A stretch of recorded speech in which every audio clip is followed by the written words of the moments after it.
오늘 말씀은 에베소서 강의 32번째 5장 1절로 7절까지 말씀으로 전하도록 하겠습니다.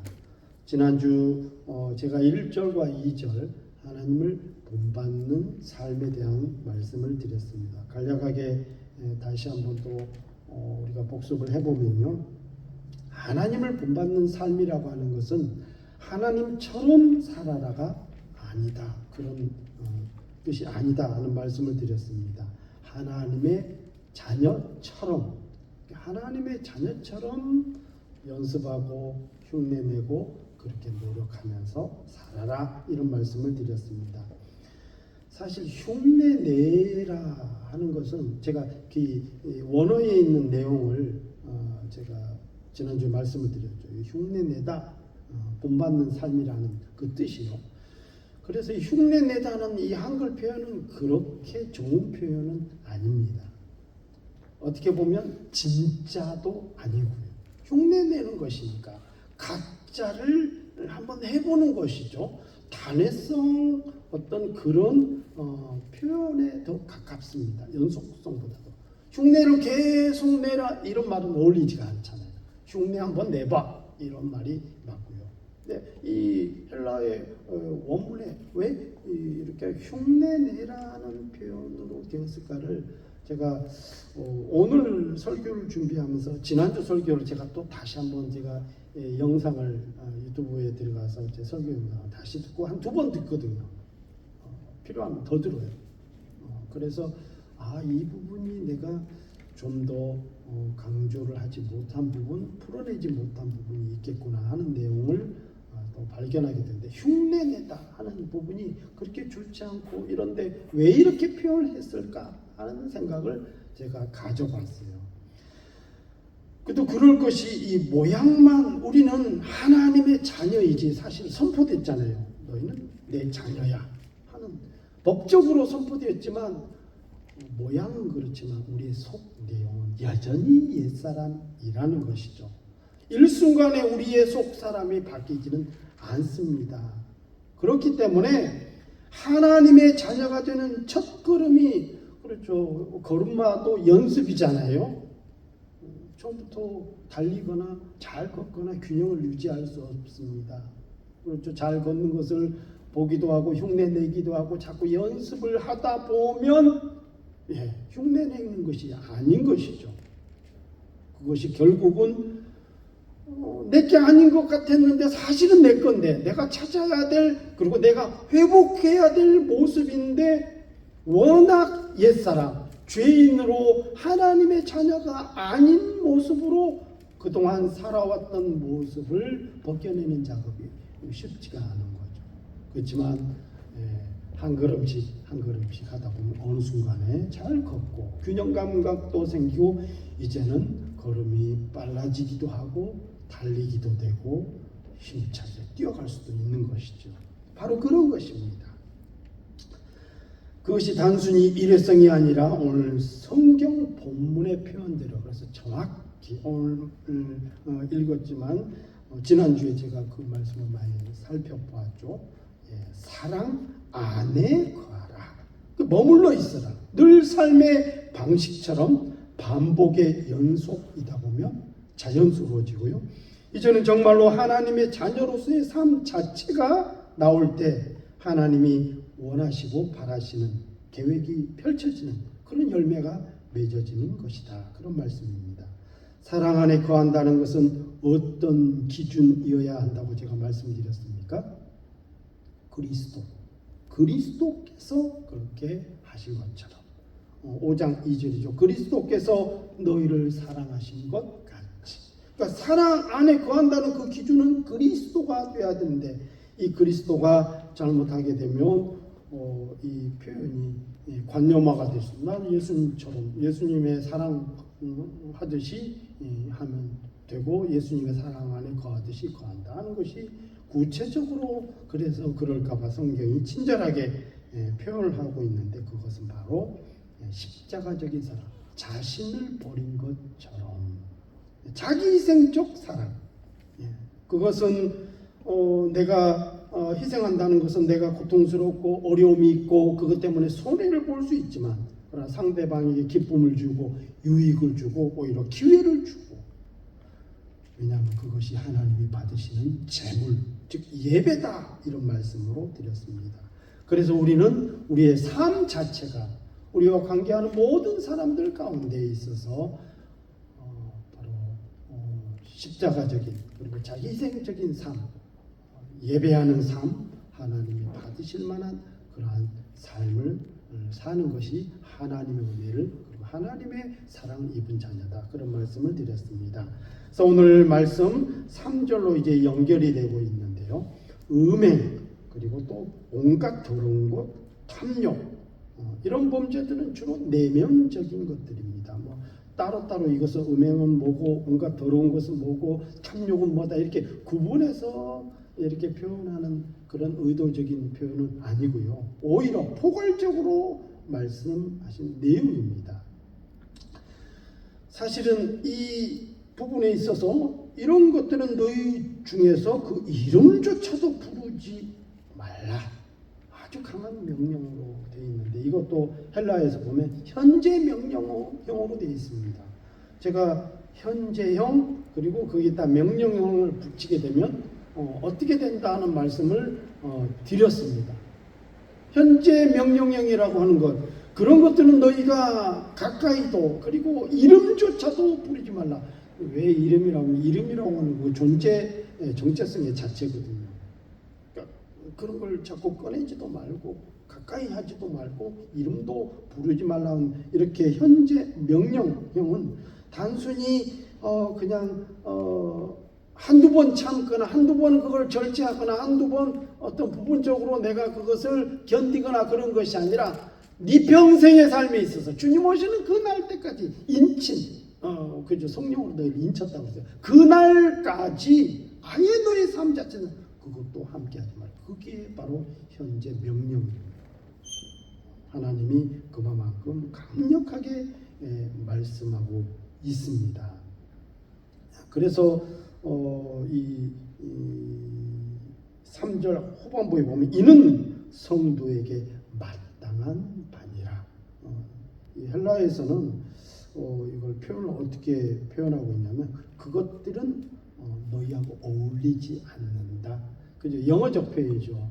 그래서 which are not fitting 이렇게 되어 있어요. 즉 전혀 너희하고 이게 좀 매칭이 안 되는 거거든. 네하고 어울리지 않아. 너답지 않고 그건 너한테는 전혀 색깔이 아니야. 그런 뜻이라 이 말이에요. 그래서 우리 성경에서는 이 마땅한 바다 그런 이름조차도 음행이든 온갖 더러운 것 탐욕 여러분 이런 것들은 요즘 현대병 아니 현대에 지금 우리에게 일어나고 있는 우리 사회에 일어나고 있는 주역된 트렌드예요. 내면적인 죄들. 그래서 4절에 보면 누추함과 어리석은 말이나 희롱의 말이 마땅치 아니하니 여기도 또 마땅치 어울리지 않는다 그런 말씀을 하고 있는데 오히려 대안으로 따라하십시다. 감사. 예, 감사의 말을 해라. 물론 이거는 뭐 명사로 썼지만 사실은 동사로 되어 있거든요. 감사가 있어야 한다. 덧풀면 감사하는 말이 있어야 한다. 이렇게 우리가 해석할 수 있습니다. 그러니까 수치스러운 말이나 어리석은 말이나 어떤 저속한 농담 있죠. 음흉한 농담 너에게는 어울리지 않다. 오히려 감사하는 말이 있어야 그것을 이길 수 있다. 이런 말씀을 하고 있어요. 그래서 습관적으로 그런 것들을 하지 말라. 강력한 현재 명령. 너희들이 그러죠. 제가 죄에 대해서 화인 맞았다 이런 표현을 가끔 설교 때 제가 인용을 하는데요. 처음에 죄 지을 때는요 조금 꺼림직하거든요. 그런데 그게 죄가 행해지고 나면 그 다음번에는 그것보다 덜 꺼림직해요. 나중에는 점점 더 익숙해지고 자연스러워서 그게 죄인지도 몰라요. 이게 죄인가 싶을 정도. 그게 화인 맞은 거예요. 즉 죄에 대해서 무감각해지는 것. 이것은 우리 하나님의 자녀들, 은혜를 입고 하나님의 사랑을 입은 자녀들하고 전혀 어울리지 않는다. 그런 말씀을 지금 하고, 그래서 강하게 명령을 하고 있는 내용입니다. 여러분, 감사는 고마움의 표현이기도 합니다. 그리고 나의 정체성을 가장 잘 드러내는 이정표이기도 하고요. 그리고 감사는 겸손이기도 합니다. 제가 이 말에 대해서 굉장히 중요하다는 설교를 가끔 하고, 설교할 때마다 이것을 또 전하고, 그리고 이 교회론을 다루고 있는 이 에베소서에 있어서 또 말에 대한 부분을 굉장히 많이 추구를 하고 있습니다.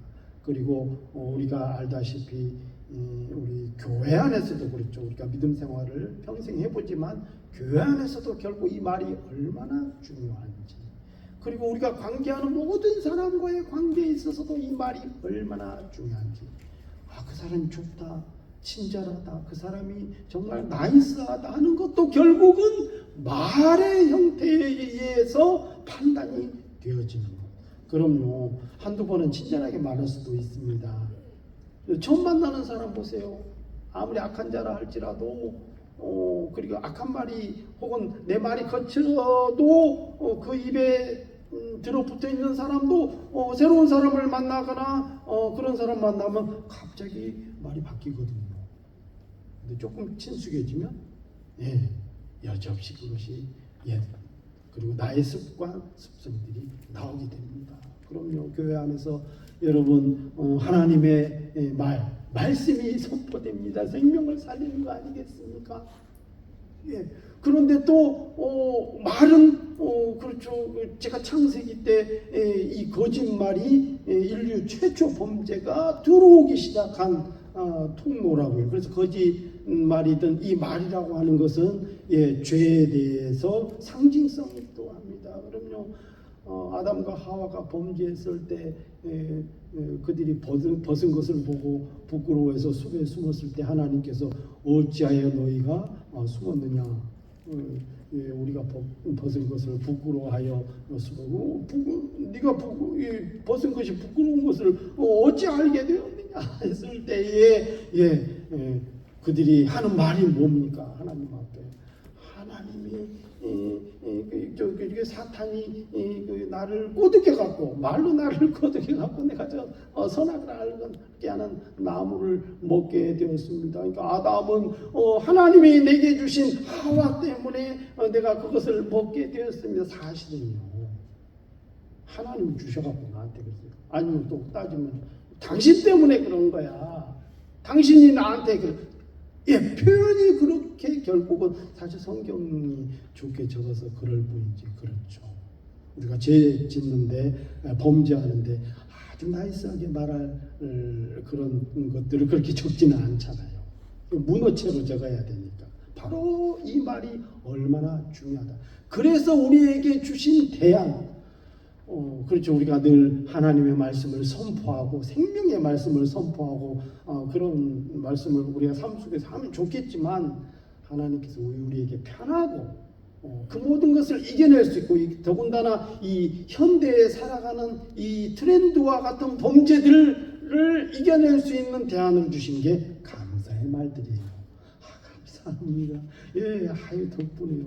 그런데 사실 제가 아까 말씀드린 감사는 겸손함의 상징이기도 하고, 자기 정체성이기도 하고, 그리고 상대방을 인정하는 것이기도 하고요. 정말 그런 사람들이 좋더라고요. 편하고, 목사님 때문에, 우리 집사님 때문에, 그럼요. 우리 저도 이제 아마 낚시하는 그 사람이 이게 3명 있어요. 우리 집사람까지 4명인데, 우리 도훈이 아빠나 우리 상주 씨나 있는데, 제가 그 친구들 좋아하는 이유가 그거예요. 우리 저한테는 꼭 사부님 그러거든요. 우리 사부님 때문에 제가 이렇게 낚시를 알게 됐고, 이 낚시 방법을 알게 됐고, 사부님 때문에 제가 이게 너무 재밌는 낚시를 하게 됐다고 계속 그런 얘기를 하니까 좋은 거예요. 기분이 좋은 거야. 왜?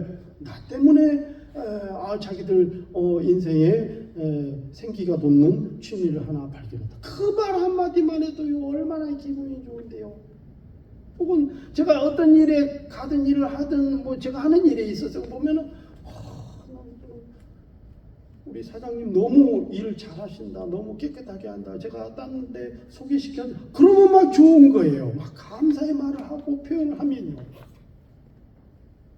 그러니까 그걸 돌이켜보면 저도 이제는 내가 감사의 말을 하고 남을 인정하고 나의 그런 감사를 인정하는 것은 상대방을 인정하는 것이고 나를 낮추는 말이거든요. 하나님이 하셨어요. 하나님이 하셨으니 나 지금까지 이렇게 온 거예요. 이런 사람 치고 신앙이 잘못된 사람은 거의 없습니다. 하나님의 말씀은 그렇지 않아 이거야 이런 사람들은 문제가 많아져요. 하나님이 이 생명의 말씀을 함부로 판단하거나 막 이런 거 하지 말고 되려 우리에게 주신 말씀이 뭐냐면 감사의 말을 해라. 아주 좋은 대안을 주셨다 이 말이에요. 그리고 이 3절 4절은 사실 말과 행실에 대한 말씀을 다뤘다고 하면 5절부터 7절까지 저희가 7절까지 교독을 했죠. 7절 말씀은 그 이유와 경고성에 대한 말씀을 지금 바울이 풀어내고 있습니다. 그래서 이 5절 말씀 보면 너희도 이것을 정령이 알거니와, 그러니까 너희들하고 그런 것들은 어울리지 않아. 전혀 맞지 않아. 이름도 부르지 말고 너희들이 해야 할 일에 있어서는 전혀 그게 가까이도 하지 마라 하면서 5절에 너희도 정녕 이것을 알거니와, 그러니까 뭐 새로운 어떤 정보를 주는 것이 아니고 에베소 교인들 너희들이 이미 이것을 다 알고 있다. 이것에 대해서 상기시키고 있는 그런 내용입니다. 세 부류의 사람이 있습니다. 첫 번째로는 여기 보면 음행하는 자나, 또 두 번째로는 더러운 자나, 세 번째로 탐하는 자. 특히 탐하는 자는 이 탐욕에 대한 부분인데요. 돈에 대해서, 성욕에 대해서, 혹은 욕망에 대해서 탐하는 것. 사실 이 탐욕은 성경에서는 굉장히 많이 다루고 있습니다. 그것을 구체적으로 표현도 하셨어요. 뭐라고 하셨냐면 우상숭배다. 왜냐하면 탐욕이라는 것은 내 마음에 가득 찬 걸 말하는 거야. 갈망하고 그것이 도에 넘친 거고 어떤 기준보다도 잘못된 길로 나아갈 정도까지 가버렸는데 그게 뭐예요? 탐욕 아닙니까? 오죽하면 욕심으로 표현을 했겠냐 이 말이에요.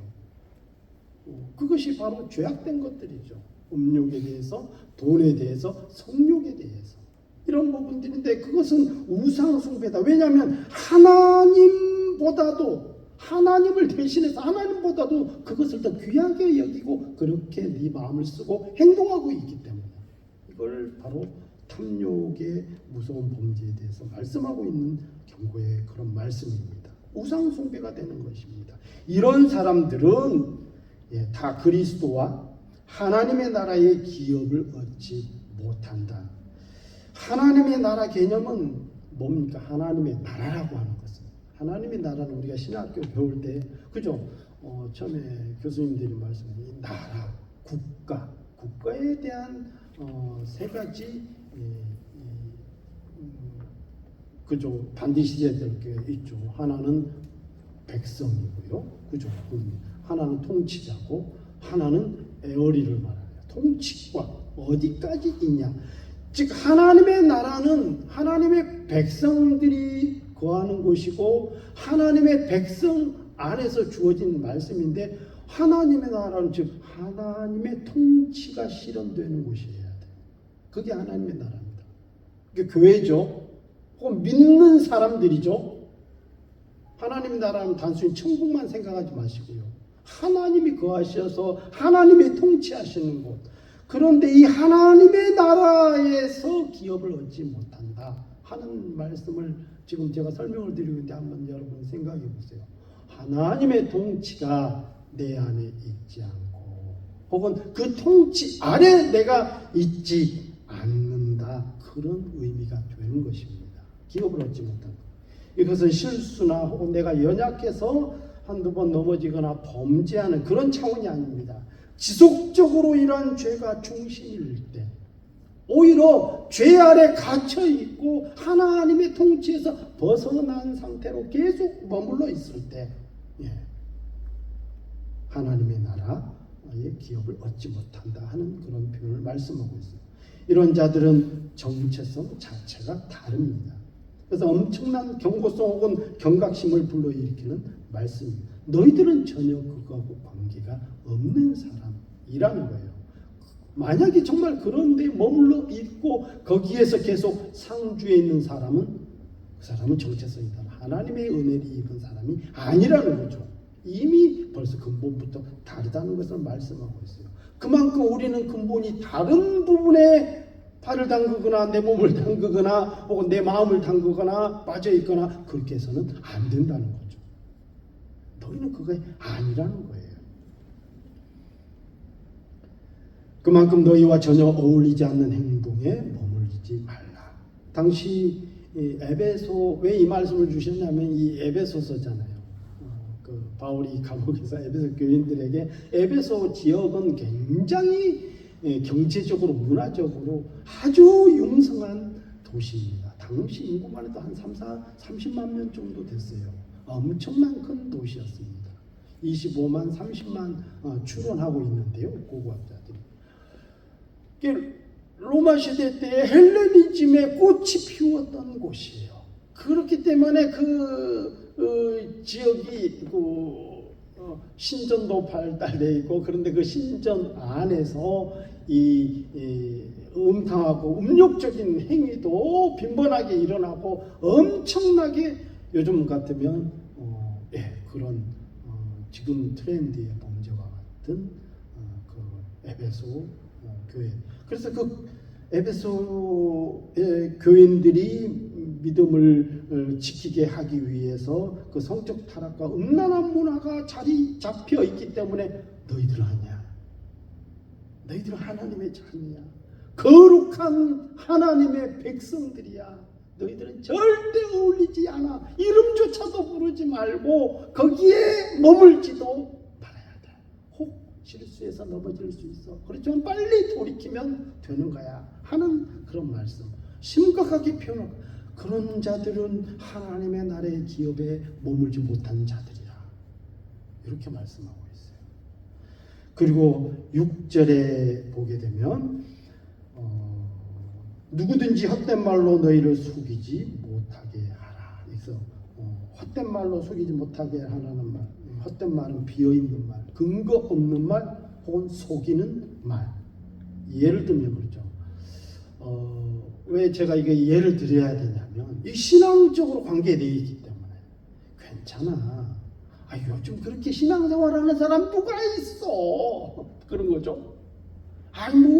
누가 요즘 그렇게 줄을 꼬박꼬박 지키고 그러나, 누가 이렇게 양심적으로 믿음 생활하는 사람 누가 있겠어? 요즘 그렇게 안 하는 사람 없어. 합리화하는 거죠. 트렌드 범죄. 제가 예전에 자주 듣던 말입니다. 한국에서요. 하나님이 공평하신 것 같아요. 저하고 집사랑 어려운 가운데 만나서 신학을 하고 목회를 하고 다 그랬죠. 목회자들이 한국에서 어려운 가운데 살다 보니까 부부관계가 늘 좋았어요. 그리고 지금도 좋고, 그 당시에도 젊었을 때도 늘 손잡고 다니고, 그리고 운전을 해도 손을 잡고 포옹도 자주 하고 뽀뽀도 자주 하고 다 그랬는데, 그런 것들을 저희 주변 동역자들이나 친구들이나 모든 사람들이, 혹은 제 제자들이나 이런 사람들이 다 보고 하는 말이 그거예요. 야, 요즘 너네 부부같이 사는 사람 누가 있어? 너네가 비정상적이지. 우리가 비정상이 돼버렸어요. 그렇게 사는 사람 없어. 왜 우리가 비정상이 돼버렸지? 수없이 들었습니다. 아이들도 공부방 아이들도 우리 엄마 아빠는 그렇게 안 하는데, 야 너네 엄마 아빠 좀 그렇게 손 잡으라고 그래봐. 또 안아달라고 해봐. 아빠한테 그럼 미쳤냐 그래요. 비정상이 돼버렸다 이게요. 그런 분위기다 보니까 그게 너무 압도적이다 보니까 교회 안에서도 범죄에 대해서 그냥 허용하는 분위기가 돼버린 겁니다. 그럼요.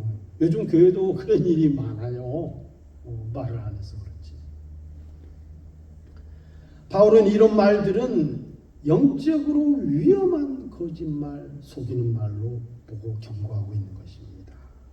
하나님의 진노가 불순종의 아들들에게 임하나니, 즉 하나님의 말씀과 하나님의 은혜를 거부하는 삶을 말하는 거예요. 그들과 7절에 보면 결론적이죠. 그러므로 결론이죠. 그들과 함께하는 자가 되지 말라. 이 함께에 대해서 말씀을 드렸죠.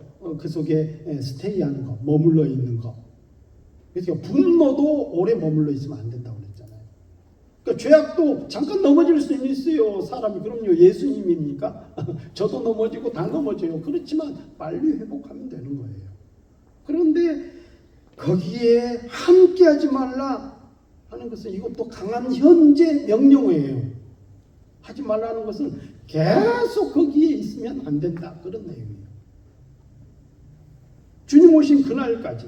그래서 그들의 가치관, 죄에 참여, 삶의 방식에 동참하지 말라. 단순 교제만의 의미하는 것이 아닙니다. 그 사람들하고 같이 어울리지도 않고 그런 내용이 아니에요. 어울릴 수 있습니다. 사람이 사람 만나는 거죠. 그러나 그런 범죄에 대해서 동조하거나 거기에 대해서 참여하거나 괜찮아. 그럴 수 있어. 자네도 해봐. 쉽게 그 분위기에 다 그렇게 믿음 생활하는 거야. 뭐 이렇게 몰려가 버린다 이 말이에요. 바울이 이걸 되게 경계했어요. 왜? 에베소 지역 자체가 그랬습니까? 신전에서 성적 문란한 행위가 있을 정도였으니까요. 예. 그래서 5절에서 7절의 말씀을 좀 정리하면 죄의 삶은 하나님의 나라와 양립 불가하다. 그런 내용입니다. 그리고 죄를 가볍게 보는 가르침이나 그런 분위기를 경계해라. 즉 합리화하는 그런 분위기에 대해서 너희가 분별력이 있어라. 그런 말씀이에요. 또 그런 삶에 동조하지 않을 뿐더러 동참하지도 말라 하는 말씀으로 가리키고 있습니다. 바울이 강조하는 삶은 뭡니까? 결코 완벽해라. 그런 의미가 아닙니다. 내 삶의 주인은 하나님이시냐? 또 나는 내 삶의 범주가 어디 있냐? 이것을 지금 말씀하고 있는 거예요. 네 정체성이 어디야? 너의 삶의 범주는 어디에 있어야 돼? 아주 중요한 말씀입니다. 하나님인지 아니면 세상의 욕망일 것인지.